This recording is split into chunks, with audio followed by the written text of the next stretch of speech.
ಸಾಯಿರಾಮ್.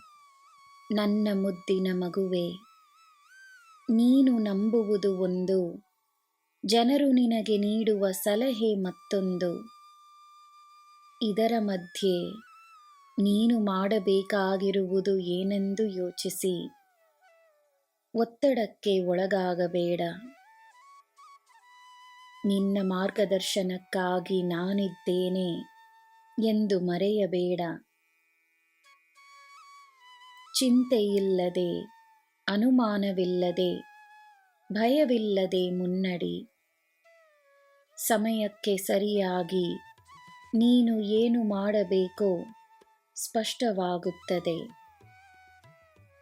ನಿನ್ನ ಆತ್ಮ ನಿನಗೆ ತನ್ನ ಆದೇಶವನ್ನು ನೀಡುತ್ತದೆ. ನಿನ್ನ ಹೃದಯವನ್ನು ನಾನು ರಕ್ಷಿಸುತ್ತಿದ್ದೇನೆ. ನಿನ್ನ ಕರ್ತವ್ಯವನ್ನು ನೀನು ಮರೆಯಬೇಡ.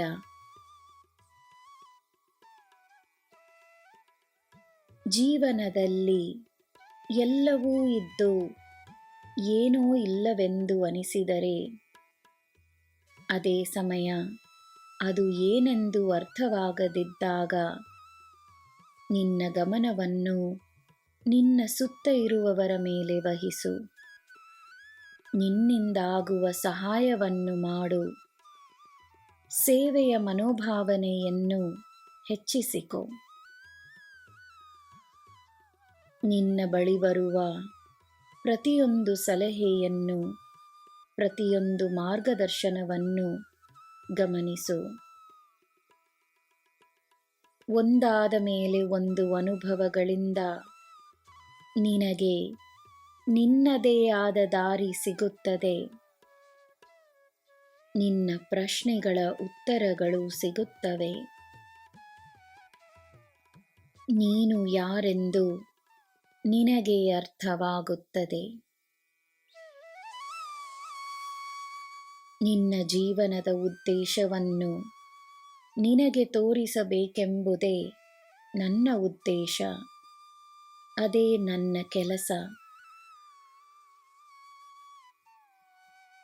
ನನ್ನ ಮಗುವೆ, ನಿನ್ನ ಮನಸ್ಸಿನಲ್ಲುಂಟಾಗುವ ಎಲ್ಲ ತರಹದ ನಕಾರಾತ್ಮಕತೆ, ಭಯ, ದುಃಖ ಎಲ್ಲವೂ ನಿನ್ನನ್ನು ದಾರಿ ತಪ್ಪಿಸುವ ಪ್ರಯತ್ನವಷ್ಟೇ. ಇದನ್ನು ಅರಿತು ನಿನ್ನ ಭಕ್ತಿಯಲ್ಲಿ ನಂಬಿಕೆಯನ್ನಿಡು. ಎಲ್ಲದರಲ್ಲಿಯೂ ಒಳ್ಳೆಯದನ್ನು ನೋಡಲು ಪ್ರಯತ್ನಿಸು. ನಾನು ಎಲ್ಲವನ್ನೂ ನೋಡಿಕೊಳ್ಳುತ್ತೇನೆ. ನಿನಗೆ ಎಲ್ಲ ಶುಭವೇ. ಜೈ ಸಾಯಿರಾಮ್.